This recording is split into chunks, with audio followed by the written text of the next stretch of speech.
zombie di dalam gereja. Jadi begini, ada orang-orang yang kelihatannya hidup, tapi sebenarnya sudah mati. Mati dalam hal apa? Mati dalam hal keintiman. Mati dalam hal pergaulan dengan Allah. Mati dalam hal mengerti pikiran dan perasaannya Allah. Inilah yang disebut zombie-zombie di dalam gereja. Tanpa kita menyadari, begitu banyak sekarang orang-orang Kristen yang hidup dan berjalan, sebenarnya dia sudah mati. Sebenarnya sudah mati. Kita dikatakan hidup, kita melakukan pekerjaan Tuhan, kita bergiat di dalam Tuhan. Kita mengerjakan segala sesuatu yang kita pikir itu berbau pelayanan. Bahkan kita bisa mati-matian buat pelayanan. Tapi maaf, yang paling utama kita abaikan apa? Keintiman saudara dengan Tuhan. Itu permasalahan yang paling fatal. Orang sepertinya beribadah, sepertinya pelayanan, sepertinya aktif, bahkan banyak mendanai pelayanan, tapi semua tidak ada artinya jika orang itu tidak memiliki keintiman dengan Allah. Saudara mau jernih lelah, saudara mau mati-matian, maaf kami kalau saudara tidak membangun hubungan pribadi dengan Allah, membangun keintiman dengan Allah, saudara tidak pernah akan kembali pada ciptaan semula, yaitu segambar dan serupa dengan Allah. Pada saat manusia pertama kali diciptakan, manusia begitu tunduk sama Allah, tunduk pada kehendak Allah. Oleh sebab itu manusia berada di bawah otoritas Allah. Manusia masih di bawah otoritas Allah. Tapi kemudian manusia memberontak dan jatuh di dalam dosa. Manusia turun ke level ke bawah. Di sini manusia dikatakan mati, padahal mereka hidup. Mereka sebenarnya dikatakan mati oleh Tuhan. Tapi walaupun fisik mereka hidup, tapi mereka sudah mati. Ini masalah yang sebenarnya banyak dialami di dalam gereja, di dalam pelayanan-pelayanan, di dalam ministry-ministry, tetapi tidak pernah dikedepankan. Sebagaimana gereja mengedepankan yang namanya berkat, segala macam kesembuhan, mujizat dan sebagainya, keintiman itu harus ditaruh di titik paling utama di dalam gereja. Kenapa? Karena dengan keintiman kita dengan Tuhan, kita kembali hidup. Yang sebenarnya kita sudah mati, dihidupkan kembali lewat hubungan-hubungan yang intim dengan Allah. Coba bisa kita lihat di Wahyu 3, mulai dari ayat ke-1.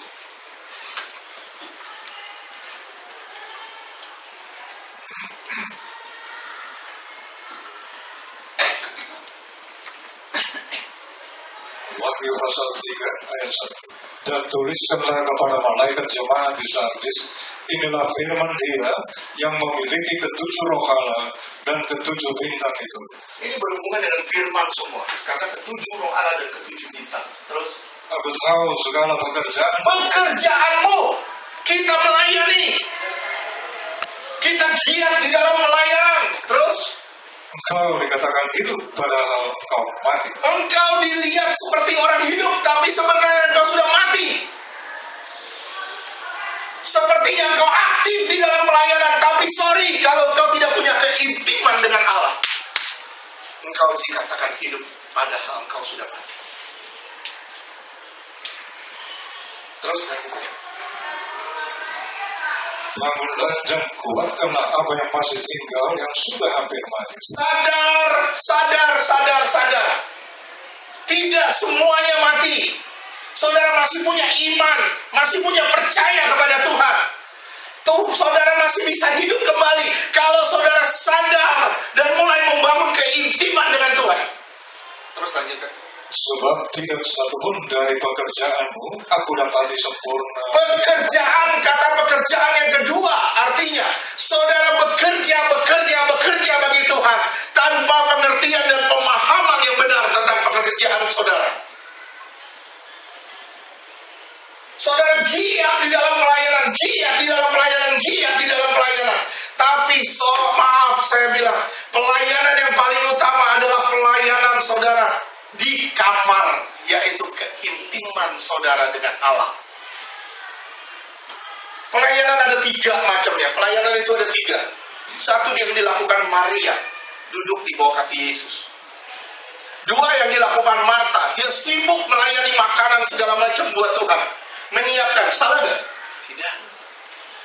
Ketiga, melayani Tuhan, melayani sesama. Tuhan bilang yang paling penting yang mana? Yang paling penting yang duduk diam di bawah kaki Tuhan, kita melayani Tuhan secara pribadi. Ini membangun keintiman kita dengan Allah. Sampai kita gak bisa dipisahkan sama Allah. Sampai Tuhan itu menjadi kebutuhan utama dalam hidup kita. Ini permasalahan yang dihadapi orang Kristen. Mereka tahu dengar firman, rajin ibadah, rajin ke gereja. Tapi maaf, kalau tidak punya keintiman dengan Tuhan. Saudara dikatakan hidup, tapi sebenarnya saudara sudah mati.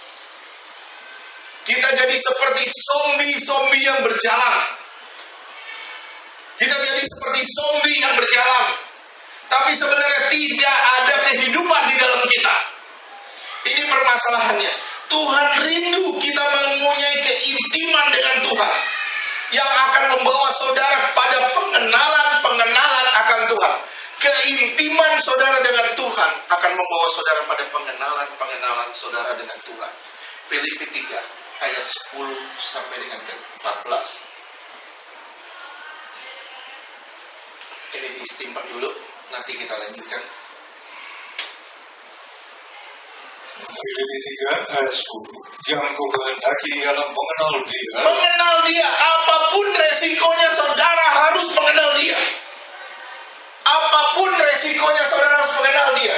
Saya tanya, apakah saudara sudah benar-benar mengenal Tuhan, ataukah saudara hanya tahu siapa Tuhan? Kalau saudara kenal, berarti saudara mulai melayani Tuhan. Saudara mulai menyembah Tuhan. Saudara mulai membangun keintiman dengan Tuhan. Kalau saudara benar-benar berkata, saya mengenal Tuhan, berarti saudara pun mengenal pikiran dan perasaannya. Pikiran dan perasaannya atau kehendaknya. Terus lanjutin. Dan kuasa kebangkitan.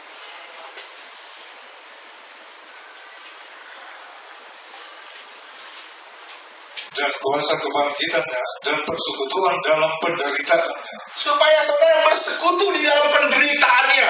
Penderitaan apa? Bukan berarti saudara mengalami masalah atau mengalami fisik yang sakit atau apa.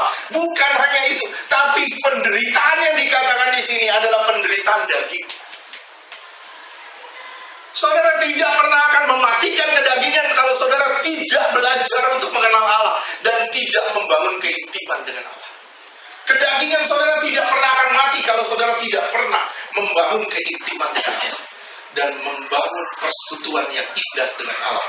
Terus, di mana aku menjadi serupa dengan Dia dalam kematiannya. Iya, supaya saudara benar-benar mengalami kematian. Kematian, artinya kematian kedagingan, kematian keinginan. Terus, supaya aku akhirnya beroleh kebangkitan dari antara orang mati. Ini janji, saudara akan dibangkitkan dari antara orang mati. Tapi saudara tidak pernah akan mengalami kebangkitan kalau saudara tidak pernah mengalami kematian. Ini permasalahannya, banyak orang Kristen mau bangkit.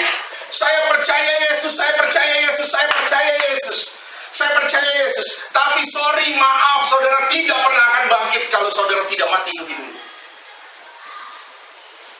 Mati apa? Mati kedagingan, mati keinginan, mati kehendak, supaya kehendak Allah yang hidup. Bukan seolah-olah aku telah memperoleh hal ini. Paulus berkata, bukan seolah-olah aku telah memperolehnya. Terus, melainkan aku mengajarnya. Kalau aku dapat juga menangkapnya. Aku berusaha sekuat tenaga, aku berjuang. Terus, karena aku pun telah ditangkap oleh Kristus. Karena aku telah ditangkap oleh Yesus. Saudara harus perhatikan kata ini. Saudara telah ditangkap oleh Kristus. Jangan sia-siakan penangkapan itu. Kalau saudara sudah ditangkap oleh Yesus, saudara sudah diadopsi menjadi anaknya, saya kasih tahu, jangan sia-siakan. Saudara akan nyesal. Saudara akan nyesal. Saya yakin di sini semua Tuhan lagi proses, lagi bentuk untuk menjadi permata-permatanya hati Allah. Permata-permatanya Tuhan yang akan dibangkitkan pada akhir zaman dan akan memerintah bersama dengan Tuhan. Tapi saudara harus mengalami proses-proses pembentukan, mulai dari mati kedagingan, mulai dari berkata tidak pada dosa, mulai dari bangun keintiman dengan Tuhan. Saudara, gimana saudara bisa dikatakan hidup, tapi kalau saudara benar-benar sudah mati? Gimana saudara bisa dikatakan hidup, saudara berjalan, tapi sebenarnya saudara masuk gereja, saudara melayani dan segala macamnya. Tapi maaf kalau saudara tidak punya hubungan dengan Allah, tidak punya bangun keintiman dengan Allah. Disuruh berdoa gak mau, baca firman gak mau, disuruh apapun tidak mau. Maaf saya bilangnya, saudara adalah zombie yang berjalan. Tahu gak zombie apa? Mayat hidup, gak ada nyawanya, walaupun saudara berjalan. Yang diingini apa? Yang diingini cuma satu, darah. Artinya apa? Yang saudara ingini cuma satu, daging. Inilah mayat-mayat hidup. Orang yang selalu menuntut kepada Tuhan, mencari keuntungan diri sendiri dari Tuhan. Orang-orang ini sebut mayat-mayat hidup, tidak punya keinginan untuk membangun keintiman dengan Tuhan. Terus, saudara-saudara, aku sendiri tidak menganggap bahwa aku telah menangkapnya, tetapi ini yang kulakukan. Aku melupakan apa yang telah di belakangku dan mengarahkan diri kepada apa yang di hadapanku. Lupakan hari esok, lupakan hari ini, lupakan kemarin. Tapi lihat hari esok. Ada sesuatu yang Tuhan siapkan buat saudara dan saya. Bahkan saya bilang, keberhasilanmu di hari kemarin, semua yang telah kau lakukan, lupakan. Tapi terus kejar itu, kejar pengenalan akan Tuhan, kejar terus pengenalan akan Tuhan, bangun terus keintiman dengan Tuhan. Saya cuma ngajak saudara hari ini, yuk sama-sama kita bangun keintiman dengan Tuhan, supaya benar-benar saudara punya kesatuan hati dengan Tuhan, dan saudara tidak bisa dilepas dari itu. Saudara diperhadapkan pada dosa, saudara bilang tidak, saya tahu itu salah. Tidak, saya nggak mau menyakiti hati Tuhan. Kenapa? Karena saudara sudah menyatu dengan Tuhan. Penyatuan saudara dengan Tuhan menyebabkan cinta saudara semakin membara kepada Tuhan. Terus lanjutkan. Dan berlari-lari kepada tujuan untuk memperoleh hadiah, yaitu panggilan surgawi dari Allah dalam Kristus Yesus. Tujuannya adalah untuk memperoleh hadiah. Saudara harus belajar membangun keintiman sekali lagi dengan Tuhan. Tujuannya supaya saudara mencapai pengenalan akan Tuhan. Pengenalan saudara akan Tuhan membawa saudara pada ketertundukan pada kehendak Tuhan. Sekali lagi, pengenalan saudara akan Tuhan akan membawa saudara pada ketertundukan pada kehendak Tuhan. Kita harus mengerti pikiran dan perasaan Allah. Kita harus belajar memahami kehendak Allah. Karena itu Tuhan memanggil kita. Tuhan memanggil saudara dan saya untuk memahami pikirannya, untuk memahami kehendaknya. Tapi permasalahannya kekristenan saat ini tidak sampai kepada belajar mengenal pikiran dan perasaan. Kekristenan saat ini tidak sampai pada tunduk pada otoritas Allah. Kekristenan hari ini benar-benar lepas dari mengerti kehendak Allah. Ini permasalahannya. Kisah Rasul 22 ayat 14. Kisah Rasul 22 ayat 14.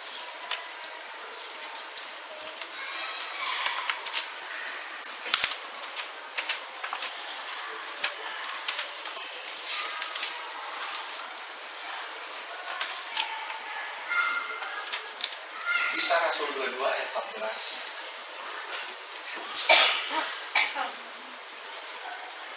Iya. Kisah 22 ayat 14. Lalu katanya, Allah nenek moyang kita telah menetapkan engkau untuk mengetahui kehendaknya. Sekali lagi, Allah nenek moyang kita telah menetapkan saudara dan saya untuk mengetahui kehendaknya. Jadi kita punya prioritas untuk mengetahui kehendak Allah atau pikiran dan perasaannya Allah. Tapi untuk mengetahui pikiran Allah, saudara harus gali tambah hari tambah dalam. Gali terus. Saudara harus cari terus. Untuk melihat yang benar dan untuk mendengar suara yang keluar dari mulutnya. Iya, Tuhan mau saudara memahami kehendaknya. Kehendaknya hanya bisa saudara dapat lewat pengenalan akan Dia. Dan pengenalan akan Dia hanya bisa saudara dapat lewat keintiman. Tapi tanpa keintiman, saudara akan jadi mayat-mayat yang berjalan. Sekali lagi ya, saya ingetin sama saudara. Kalau saudara tidak mau berdoa, kalau saudara tidak membangun keintiman dengan Tuhan, kalau saudara melupakan untuk belajar firman Tuhan, saya kasih tahu saudara, dikatakan hidup, sebenarnya saudara sudah mati. Secara fisik kamu hidup, tapi sebenarnya engkau sudah mati. Tidak ada kehidupan di dalam. Hari ini Tuhan mengingatkan saudara supaya benar-benar saudara mulai kembali pada panggilan saudara pertama, yaitu belajar mengerti kehendak Allah. Belajar mengerti kehendak Allah. Saudara harus ngotot sedemikian rupa sampai saudara benar-benar nyatu sama Tuhan. Saudara benar-benar ngeblend sama Tuhan, sampai saudara benar-benar ngerti pikiran dan perasaannya Tuhan. Sekali lagi ya, saya ulang yang berapa minggu lalu, Matius 11 ayat 12.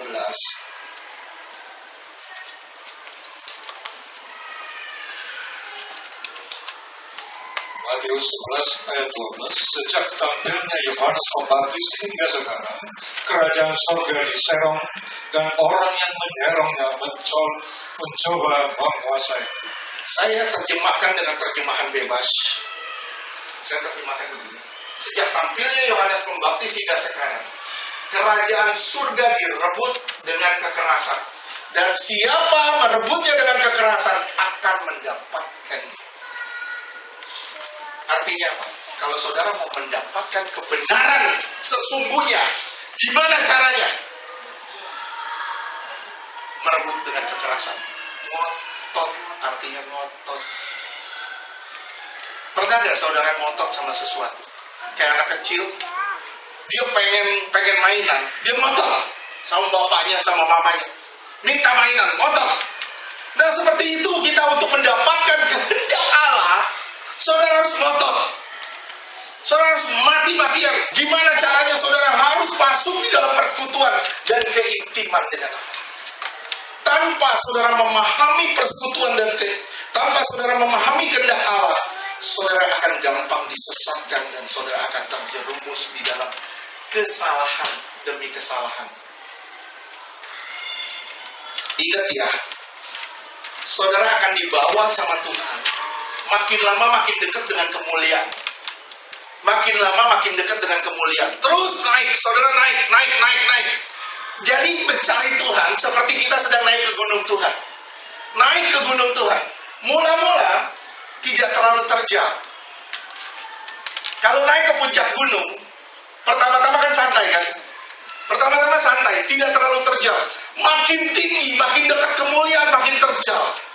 Makin dekat kemuliaan, makin terjal. Makin tinggi, makin terjal. Dan makin terjal, itu bahaya jatuh tergelintir yang lebih parah. Jadi semakin saudara naik, saudara harus punya perlengkapan senjata. Di situ saudara harus belajar firman Tuhan, mengerti firman Tuhan, sampai saudara tidak bisa dipermainkan oleh kegelapan. Dan inilah kehendak Allah. Semakin dekat dengan kemuliaan, jalan saudara akan semakin terjal, semakin sulit, bukan semakin mudah. Bukan semakin mudah. Kemarin saya ngobrol sama Pak Robert. Pak Robert ada kasih ketikannya Pak Robert itu dari anak usia 6 tahun yang dibawa Tuhan ke surga. Ada di situ mengenai tubuh Kristus. Tingkatan-tingkatannya, ada yang jadi hidung, ada yang jadi mata, ada yang jadi telinga, ada yang jadi apa. Semakin saudara naik sampai di dahi, saudara akan mengenal pikiran dan perasaannya Allah di sini. Saudara akan mengenal kehendak Allah di sini. Orang yang tahu pikiran dan perasaan Allah itu nggak bisa lari kemana-mana. Dia pasti tertangkap di sini. Terus, tapi kalau saudara taruh di dada, saudara akan rindu terus sama Tuhan, menyembah Tuhan terus.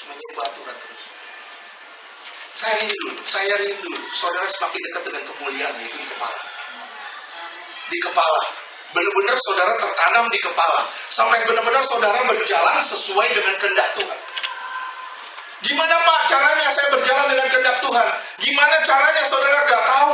Kalau saudara gak pernah bangun keintiman dengan Tuhan, dan kalau saudara gak pernah cari kehendak Tuhan. Mungkin hari ini saudara ada di dada, saudara terus nyembah. Terus bersekutu dengan Tuhan, terus bangun keintiman dengan Tuhan. Lama-lama saudara akan naik ke sini. Pengenalan saudara akan makin dalam dengan Tuhan. Sampai saudara benar-benar mengerti pikiran dan perasaannya Tuhan. Kalau saudara sudah di sini, saudara gak akan bisa ada seorang pun yang mempermainkan saudara. Benar. Saudara akan sampai kepada tingkat kerohanian di mana saudara hidup mati saudara udah buat Tuhan. Saudara udah gak pusing sama keadaan dunia. Dan orang yang begini akan hidup selama-lamanya. Hidup selama-lamanya. 1 Yohanes 2 ayat 17.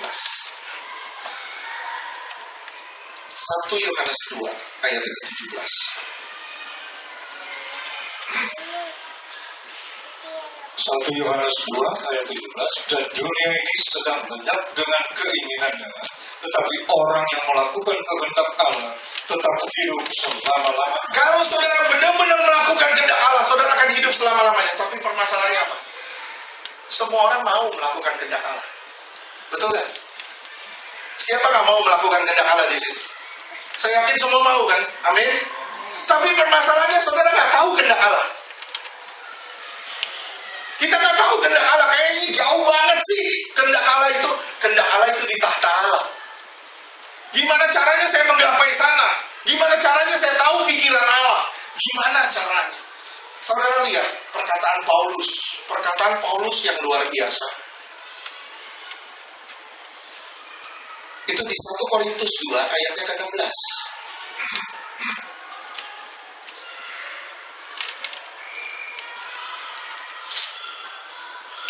1 Korintus 2 ayat 16. Sebab siapakah yang mengetahui pikiran Tuhan? Saya nggak tahu pikiran Tuhan. Siapa yang bisa tahu pikiran Tuhan? Terus? Sehingga ia dapat menasihati dia. Terus? Tetapi kami memiliki pikiran Kristus. Kita nggak bakal tahu pikiran Tuhan. Kita nggak bakal tahu kehendak Tuhan kalau nggak ada Kristus. Kristus telah mati bagi saudara. Dia masuk ke dalam hidup saudara. Dia mengalir di dalam saudara. Tujuannya hanya satu. Supaya saudara tahu kehendak Bapaknya di surga. Kalau saudara tahu kehendak Allah saudara akan hidup selama-lamanya. Paulus bilang, siapa yang tahu pikiran Tuhan? Siapa? Kita semua nggak akan ada yang tahu pikiran Tuhan. Tapi aku memiliki pikiran Kristus. Aku memiliki kehendak Kristus. Kehendak Kristus itulah kehendak Allah. Pikiran Kristus itulah pikiran Allah. Keinginan Kristus itulah keinginan Allah. Dan inilah luar biasanya. Makanya ada firman bunyinya begini. Saya nggak bilang ini ayat buat semua orang. Tapi saya bilang ini ayat khusus untuk orang-orang yang dewasa rohani. Nah, Yohanes 15 ayat ke-7.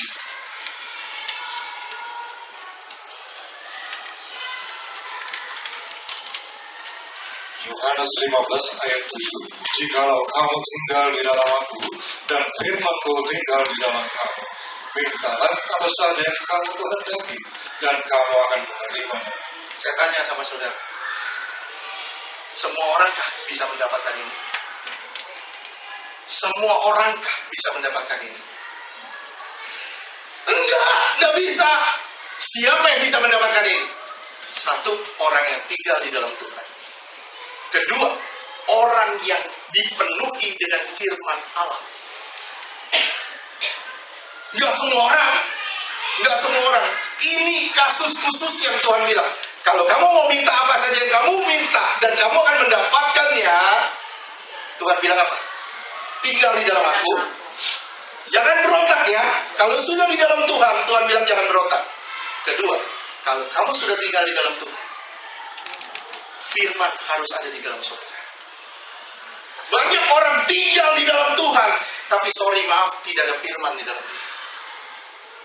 Tidak bangun keintiman, tidak baca firman, tidak bersekutu dengan Tuhan. Orang seperti ini siap menjadi ranting yang mati. Yohanes 15 ayat 7. Yohanes 15 ayat 2.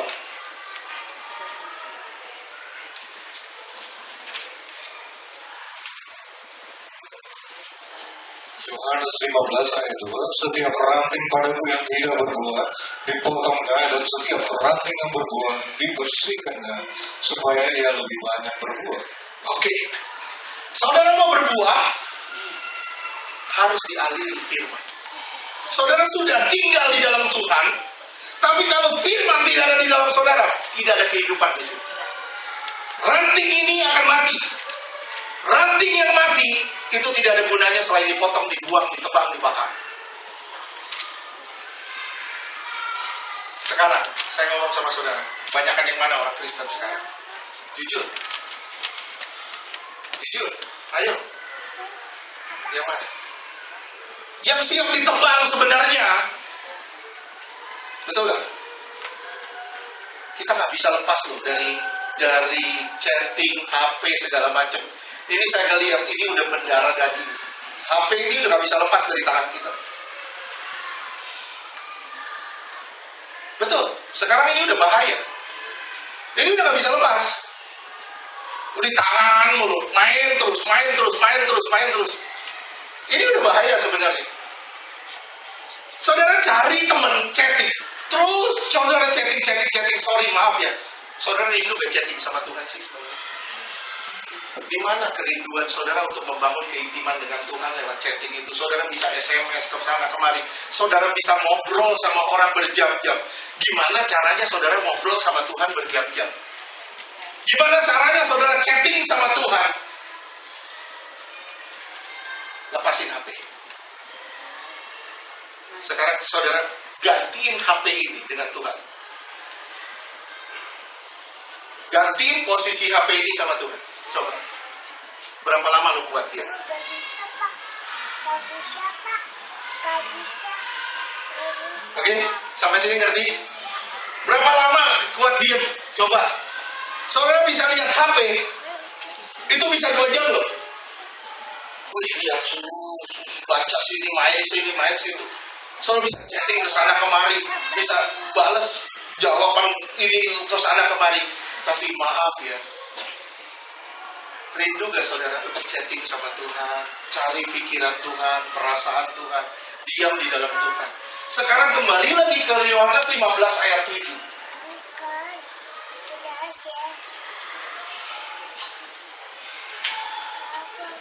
Yohanes 15 ayat 7. Sorry maaf, ini idealnya orang Kristen nih kayak gini. Yang hari ini kita ngomong. Ini keinginan dan kerinduan hati Tuhan. Berapa hari lalu istri saya ngomong dong, akankah orang mati berjalan? Saya banyak kesalahan sama Tuhan, jujur. Banyak sekali kesalahan. Tuhan udah suruh saya buat buku ini 3 tahun lalu. Judulnya Akankah Orang Mati Berjalan. Sampai hari ini stagnan.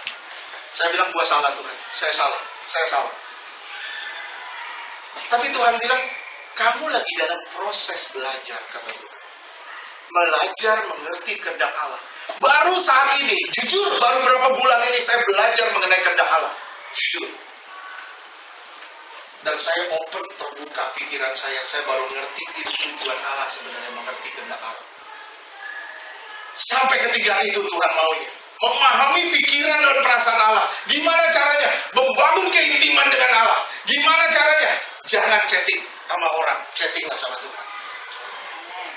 Mulai cari Tuhan, getol, ngotot sama Tuhan.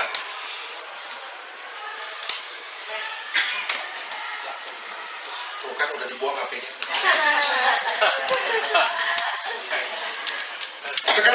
Sekali lagi kita ngobrol. Sekali lagi kita ngomong. Ini gak buat semua orang. Ini tidak buat semua orang. Saudara mau mendapatkan apa yang saudara inginkan, satu, saudara harus tinggal di dalam Tuhan. Begitu saudara tinggal dalam Tuhan, saudara jangan berontak. Ikutin kemauan Tuhan. Nah, gimana caranya? Harus ada terang firman.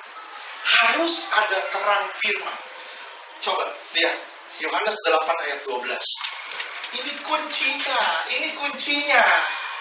Yohanes 8 ayat ke-12.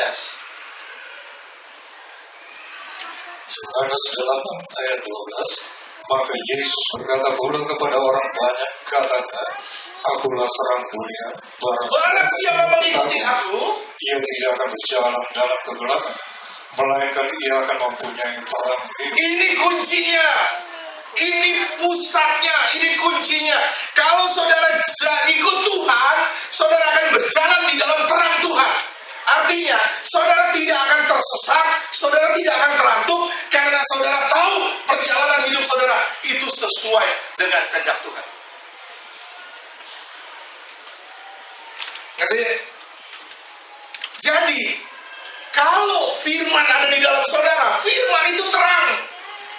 Firman itu akan menuntut jalan hidup saudara sampai saudara menjadi seperti yang Tuhan kehendaki. Mazmur 119 ayat 105.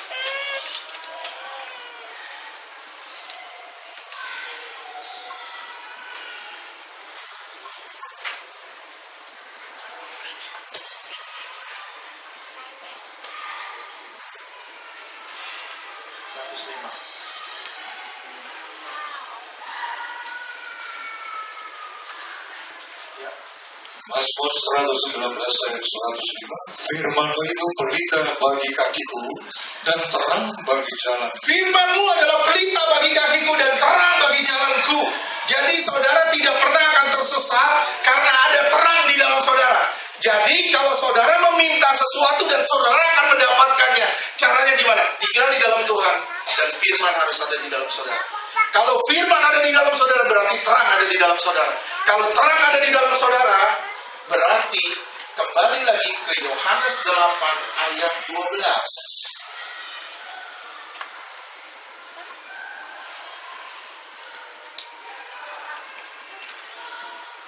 Yohanes 8 ayat 12. Maka Yesus berkata kepada orang banyak, katanya, akulah terang dunia, barang siapa mengikut aku, ia tidak akan berjalan dalam kegelapan, melainkan ia akan mempunyai terang hidup. Saudara mempunyai terang hidup, artinya saudara tidak pernah akan bisa disesatkan dan tersesat.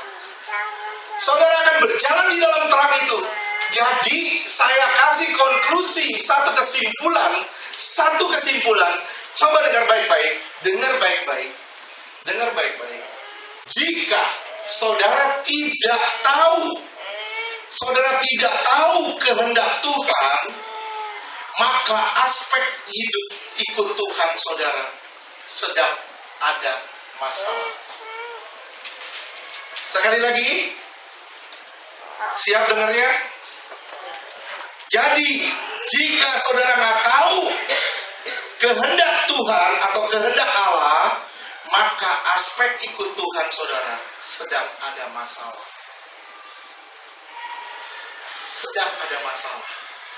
Kenapa saya bilang gitu? Karena di dalam Tuhan berarti saudara ada terang. Dan terang ini akan menerangi hidup saudara. Belajar supaya saudara mengerti pikiran dan perasaan Allah atau kehendak Allah. Ini tujuan dari kekristenan sebenarnya. Tetapi banyak orang tidak mau melakukan melakukan kehendak Allah. Banyak orang bukan tidak mau melakukan kehendak Allah, tapi tidak tahu kehendak Allah. Dan konyolnya tidak berusaha mencari tahu. Konyolnya tidak berusaha mencari tahu kehendak Allah. Saudaraku, kita harus punya gairah untuk mencari Tuhan. Sangat berharap segala perkara bisa dikenan Tuhan.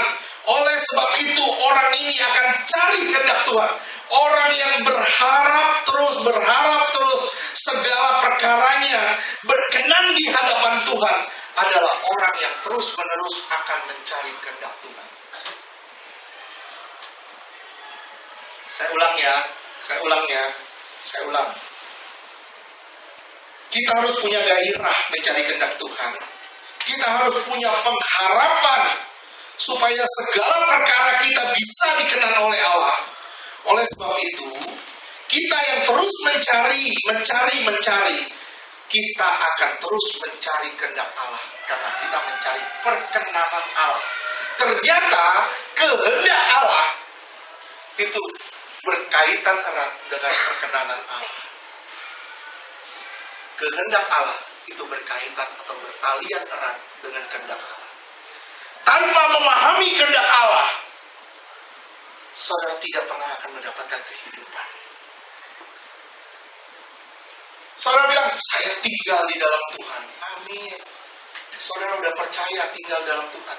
Tapi kalau nggak ada firman di dalam saudara, saudara seperti ranting yang mati yang siap ditebang, dibuang, dibakar. Saudara gali firman, dan mulai bangun keintiman dan persekutuan dengan Tuhan. Keintiman dan persekutuan dengan Tuhan itu akan membawa saudara pada pengenalan akan Tuhan. Kehendak Allah itu jauh di tata Allah. Tapi Tuhan menerjemahkan kehendak itu melalui Yesus Kristus. Tadi kita udah baca 1 Korintus 2 ayat 16. Saudara dibutuhkan penyatuan dengan Allah. Ketika saudara menyatu dengan Allah, saudara akan menjadi ciptaan-ciptaan yang baru. 2 Korintus 5 ayat 17. Apa yang dimaksud dengan ciptaan yang baru?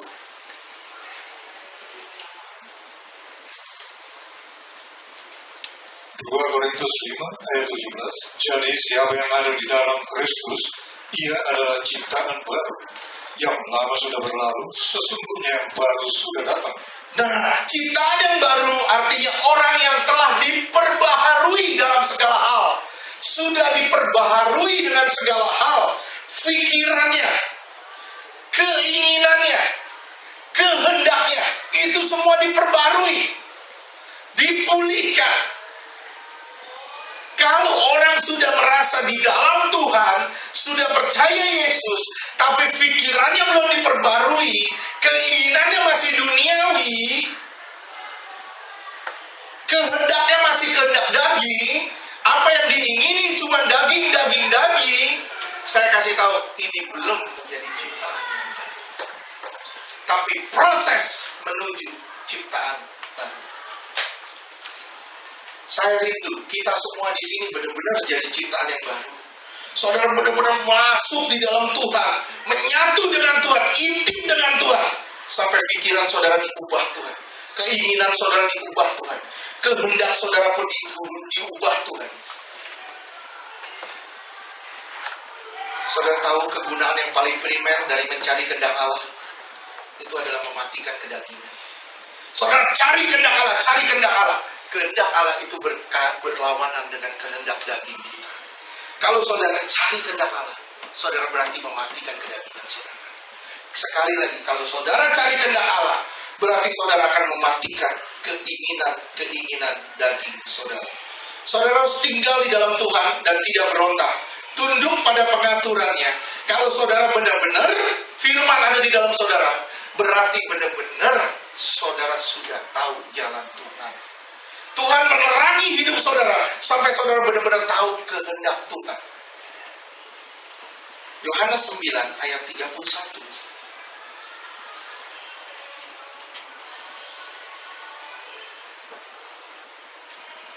Yohanes 9 ayat 31. Kita tahu bahwa Allah tidak mendengarkan orang-orang berdosa, melainkan orang-orang yang saleh dan yang melakukan kehendaknya. Tuhan tidak pernah mendengarkan orang-orang berdosa. Sekali lagi, firman Allah yang tadi dibilang, Yohanes 8, kalau kamu tinggal di dalam aku dan firmanku ada di dalammu, minta apa saja aku akan beri. Dan ini jelas firman Tuhan. Kita tahu bahwa Allah tidak mendengarkan orang-orang berdosa, melainkan orang saleh dan yang melakukan kehendak Allah. Bertalian gak dengan firman yang tadi?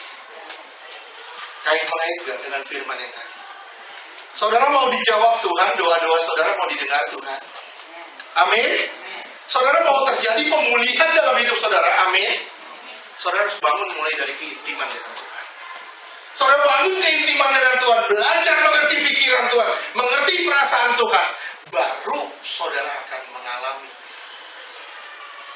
Tuhan secara real. Saudara baru akan mengalami Tuhan secara real. Jika kita di dalam Tuhan tetapi tidak ada firman, lama-lama nanti kita mati sampai kering. Orang ini akan muncul daging, menyeret pada kehendak diri sendiri dan tidak tunduk pada pengaturan Tuhan. Orang seperti ini akan terus-menerus dagingnya akan terus-menerus tebal. Dagingnya tambah hari tambah tebal. Dagingnya tambah hari tambah tebal. Dan akhirnya menyeret dia pada keinginan diri sendiri dan tidak tunduk pada pengaturan Allah. Ingat ya, ada kata minta apa saja. Tadi kan kita udah baca ya, minta apa saja. Betul gak? Ada kata minta apa saja. Saudara mau minta apa saja, Tuhan akan beri. Artinya, kalau saudara mau dijawab Tuhan, saudara harus nyatu dengan Tuhan. Kalau saudara nyatu dengan Tuhan, artinya saudara tahu kehendak Tuhan. Kalau saudara tahu kehendak Tuhan, saudara mematikan kehendak diri sendiri. Artinya, apa yang saudara minta, itu bukan hanya keinginan saudara, tapi itu juga keinginan Tuhan. Itu juga keinginan Tuhan. Contoh ya, contoh. Misalnya gini. Kita kepengen punya mobil. Misalnya. Yang bergumul bukan cuma kita, tapi papanya juga ikut bergumul. Betul gak? Kenapa? Karena sudah sehati, sepikir. Udah satu jalan. Udah menyatu. Nah begitu pula dengan kita. Kita minta apa yang bukan apa yang kita mau, tapi kita minta sesuai dengan kehendak Dia. Kalau kita minta sesuai dengan kehendak Dia, bukan hanya kita yang mau, tapi Dia juga mau. Inilah yang dibilang, minta apa saja, kamu akan diberi. Saudara mau minta apa saja, akan diberi. Tapi syaratnya apa? Tinggal di dalam Tuhan, dan firman ada di dalam saudara. Itu aja. Syaratnya begitu. Kalau firman ada di dalam saudara, artinya saudara akan diterangi oleh firman. Artinya saudara akan tahu kehendak Allah. Saya tanya sama saudara, kalau saudara bilang, Tuhan saya pengen kaya, Tuhan jawab gak? Tuhan jawab gak? Tuhan jawab gak? Saya bilang, Tuhan gak akan pernah jawab kalau saudara minta kaya. Kenapa? Kalau saudara minta kaya, Tuhan bilang ini, lu kaya terus lu kawin lagi. Lu kaya lu bikin dosa. Kita gak dapat dipercaya. Tapi kalau saudara dapat dipercaya adalah orang-orang yang benar-benar menyatu dengan Tuhan, saudara gak usah minta, Tuhan kasih. Kenapa? Karena saudara adalah orang yang bisa dipercaya sama Tuhan. Apa yang saudara diberi sama Tuhan, saudara akan jadi penyalur buat sesama saudara. Saudara akan jadi saluran buat orang lain. Dan di situ Tuhan bilang, aku disenangkan. Kenapa? Karena apa yang kamu buka, apa yang kamu salurkan, itulah kehendak Allah. Ini yang Tuhan mau sebenarnya. Jadi yang Tuhan mau apa nih? Jawaban doa? Bukan. Mengerti dulu pikiran Allah. Gimana caranya? Menyatulah dengan Allah. Gimana caranya? Tinggallah di dalam firman. Firman itu biar menerangi jalan saudara. Biar saudara tahu apa yang itu keinginan Allah. Kalau saudara sampai ke titik ini, saya bilang ya sama saudara ya, saudara tidak minta pun saudara akan diberi. Makanya ada firman yang bunyinya Tuhan tahu apa yang kamu butuhkan. Sebelum kamu memintanya, Tuhan telah tahu. Amin gak? Tuhan telah tahu sebelum kamu minta. Apa yang tidak pernah kau pikirkan, itu yang Tuhan sediakan. artinya. Nah, sekarang saudara baru ingat, baru tahu kan? Apa artinya tidak meminta tapi mendapat? Kenapa? Karena saudara bisa dipercaya. Bisa dipercaya. Wah, saya bisa dipercaya Tuhan. Saya akan jadi penyalur berkat. Ya, gimana kita bisa dipercaya? Hubungan intim sama Tuhan aja gak ada. Kita bangun keintiman dulu sama Tuhan. Belajar mengerti dulu kehendak Tuhan. Belajar memahami dulu isi hati Tuhan. Baru kita bisa dipercaya. Coba buka Amsal 30 ayat 8 dan 9.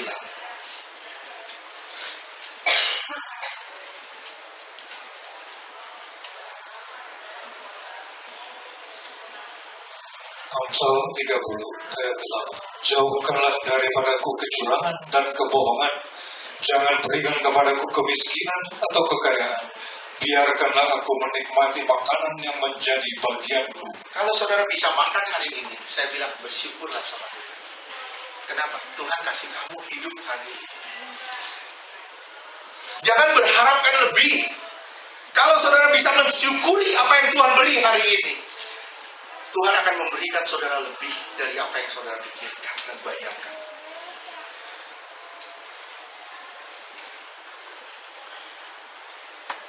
Betul.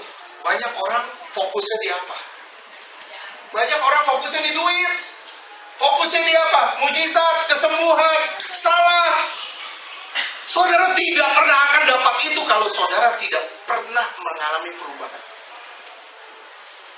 Misalnya saya punya anak.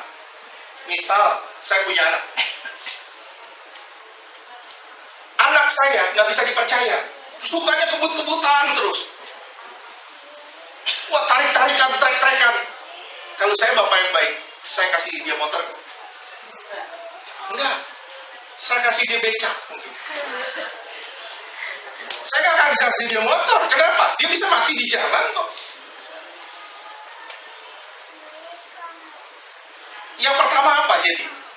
Saudara bisa dipercaya dulu. Gimana caranya bisa dipercaya? Mengucap syukur dalam segala hal. Lihat, dalam kesusahan, dalam kekurangan, kamu tetap bisa bersyukur. Dalam kekurangan, kamu tidak berdosa. Tuh, ya. Kemiskinan pun tidak membuat kau berdosa. Kekayaan pun tidak membuat kau berdosa. Ayat 9. Supaya kalau aku kenyang, aku tidak menyangkalmu. Kalau aku kaya, aku tidak melupakan Tuhan. Terus? Dan berkata, siapa Tuhan itu? Atau kalau aku miskin, aku mencuri dan mencemarkan nama Allah. Kalau aku miskin, jangan sampai aku nyolong ya. Dosa kejadian. Dosa itu terjadi karena kekayaan atau kemiskinan. Dua itu. Terlalu kaya atau terlalu miskin. Merasa sudah punya segalanya atau tidak punya sama sekali.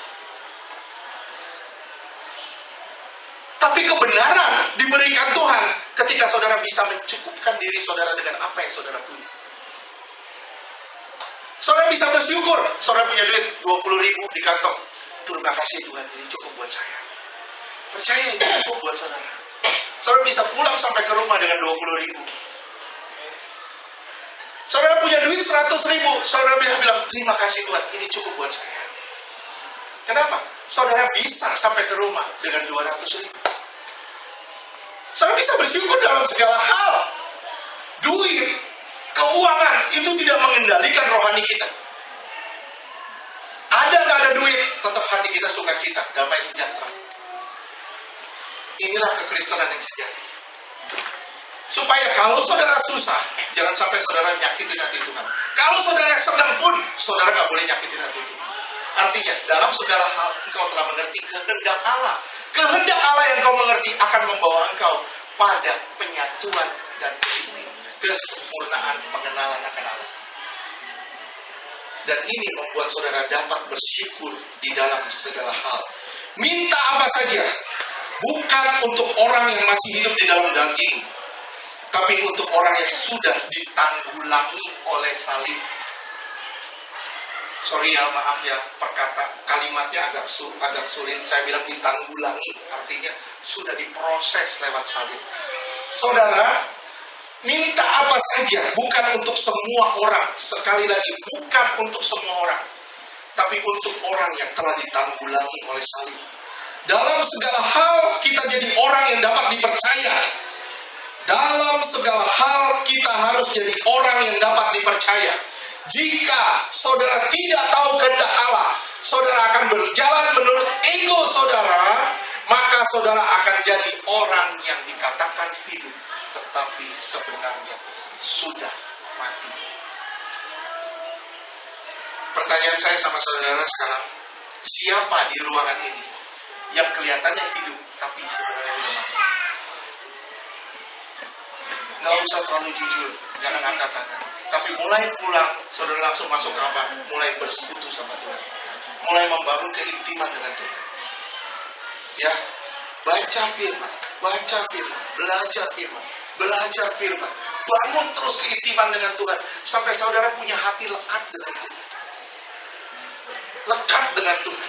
Kalau saudara sudah lekat banget dengan Tuhan, waduh, mau apapun masalahnya, saudara pasti bilang terima kasih Tuhan.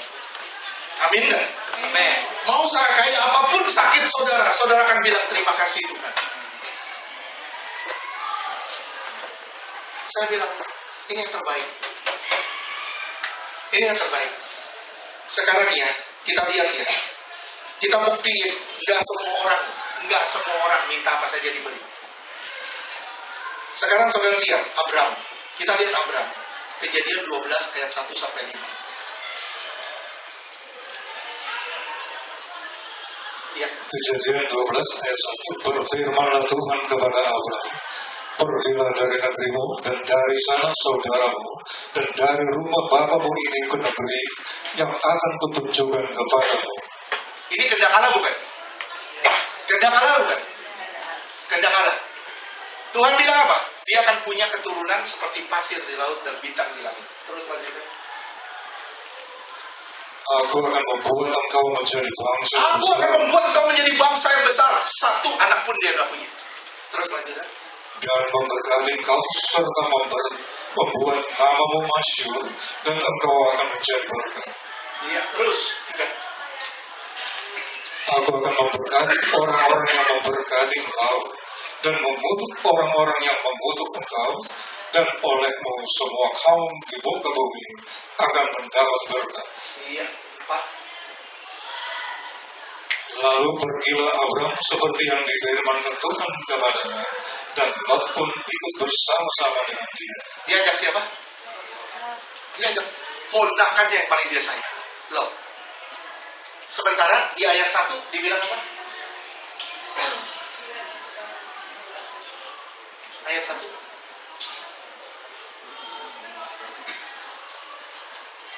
Ya. Berfirmanlah Tuhan kepada Abram, pergilah dari negerimu dan dari sanak saudaramu. Satu saudara pun gak boleh dibawa. Tapi dia bawa apa? Si Lot yang dia bawa. Kalau saudara lihat lagi terus, papanya dia bawa. Sekarang, apakah orang ini layak untuk menerima janji Tuhan saat itu? Layak tidak? Layak tidak? Nggak layak. Kenapa? Dia harus mengalami proses dulu. Dia harus mengalami proses lebih dulu. Bisa tolong pintunya?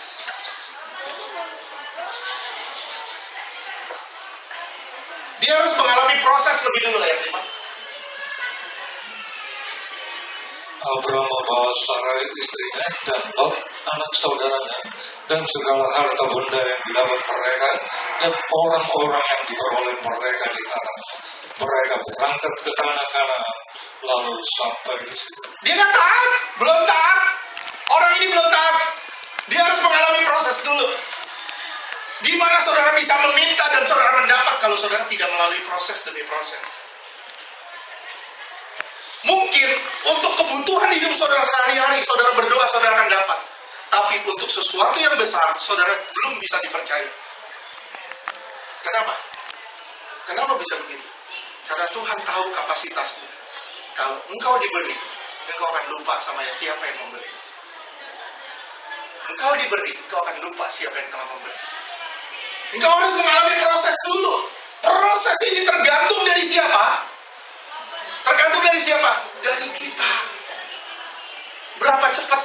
diproses, berapa cepat mujizat itu nyata. Berapa susahnya hidup kita dibentuk, berapa susahnya mujizat itu dalam kejadian dalam hidup kita. Wah, Pak Ferdi mempersulit, saya tidak mempersulit. Ini firman Tuhan. Saudara bukan anak gampang. Ya, bukan anak gampang. Seperti di Ibrani 12. Dibilang, kamu bukan anak gampang. Kamu anak yang sah. Anak yang sah itu dididik, dibentuk, diajar. Kalau saudara anak yang sah, saya tidak didik, saya tidak bentuk, saya tidak ajar saudara. Saudara bukan anak sah saya. Saudara anak gampang. Saudara harus belajar. Mengerti kehendak Allah, membangun keintiman dengan Allah. Sampai benar-benar saudara nyatu dengan Allah. Kalau saudara udah nyatu dengan Allah, saudara udah tahu apa maunya. Sekarang lagi, lihat lagi di Kejadian 12 ayat 10 dan 12. Kejadian 12 ayat 10. Ketika kelaparan timbul di negeri itu, pergilah Abram ke Mesir untuk tinggal di situ sebagai orang asing. Sebab hebat kelaparan di negeri itu. Siapa yang suruh dia ke Mesir? Siapa yang suruh dia ke Mesir? Tuhan nggak suruh dia ke Mesir. Tuhan suruh dia bertahan, tapi dia pergi ke Mesir. Dan di Mesir dia bikin salah. Apa? Istrinya dia jual. Ayat 11.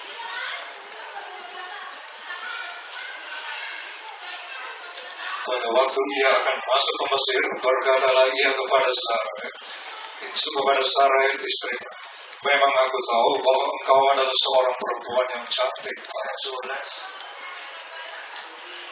Apabila orang Mesir melihat engkau, mereka akan berkata, itu istrinya. Jadi mereka akan membunuh aku dan membiarkan engkau hidup. Katakanlah bahwa engkau adikku, supaya aku diperlakukan mereka dengan baik karena engkau, dan aku dibiarkan hidup oleh sebab engkau. Ini luar biasanya. Apakah orang seperti ini layak diberkati Tuhan?